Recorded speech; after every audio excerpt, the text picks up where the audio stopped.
Bro, video ini khusus buat lo yang udah mau menjalin hubungan serius sama cewek, yang udah punya pasangan dan berniat menjaga hubungan lo selanggeng mungkin, atau yang udah yakin banget sama satu cewek kalau kalian berdua adalah pasangan hidup yang cocok, atau bisa juga buat mengidentifikasi hubungan lo sama pasangan ada di level yang mana. Konsepnya diambil dari teori psikologi dari Robert Sternberg, namanya segitiga cinta.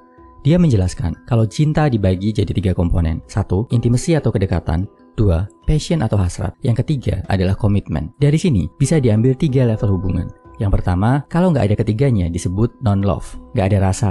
Kalau ada ketiganya tapi cuma sepihak dari lo disebut ngarep. Yang kedua, kalau cuma ada kedekatan disebut pertemanan. Ini buat ngecek kalau lo di friendzone atau enggak, bro. Kalau cuma deket aja, ngobrol bareng, sering menghabiskan waktu bareng, tapi nggak ada hasrat dan komitmen, artinya lo cuma sebatas teman, bro. Yang ketiga, kalau cuma ada hasrat, cuma pengen dapat sensasi enak-enak fisik, nggak mau ada status atau nggak harus deket. Yang penting ketemu, ngelakuin. Contohnya FWB, one night stand, atau hubungan antara cewek BO dan tamunya, ini namanya infatuated love. Yang keempat, kalau cuma ada komitmen aja, cuma status tapi udah nggak deket secara emosi dan udah nggak ada hasrat ke pasangan, namanya empty love atau cinta kosong. Biasanya terjadi di pasangan yang udah lama nikah, mempertahankan pernikahan cuma karena alasan anak atau status aja. Yang kelima, kalau ada kedekatan dan hasrat tapi nggak ada komitmen, namanya romantic love. Lo udah enak, udah nyaman sebagai pasangan, tapi masih belum mau berkomitmen. Mungkin karena masih ragu sama masa depan atau masih pengen bebas dulu. Risikonya pacar lo tiba-tiba bisa diserobot sama cowok yang siap menikahinya secara sah. Yang keenam, kalau ada komitmen dan kedekatan tapi nggak ada hasrat, namanya companionate love.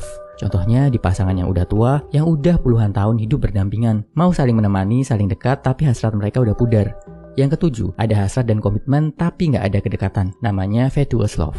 Ini biasanya terjadi di pasangan yang nggak nyambung dalam banyak hal, cuma nyambung kalau masalah hasrat dan ranjang. Contohnya juga bisa kita lihat di kalangan artis yang nikah sebentar terus habis itu cerai, kejar komitmen buat sensasi atau pengakuan, sekedar buat melampiaskan hasrat. Saat udah bosen, cerai. Yang kedelapan, yang paling lengkap, ada semua komponen, hasrat, komitmen, dan kedekatan, namanya consummate love. Kalau pernikahan ada 3 unsur ini, kemungkinan langgengnya akan lebih besar. Kedekatan bisa bikin lo kompak baik dalam suka maupun duka. Hasrat bisa bikin kebutuhan biologis dan reproduksi kalian terpenuhi. Komitmen ada janji kuat yang mengikat hubungan lo berdua. Khususnya kalau udah berumah tangga, pastikan lo bisa menjaga ada kedekatan, hasrat, dan komitmen kuat dalam hubungan kalian. Caranya gimana? Kedekatan dibangun dengan cara ngobrol dan tukar pikiran.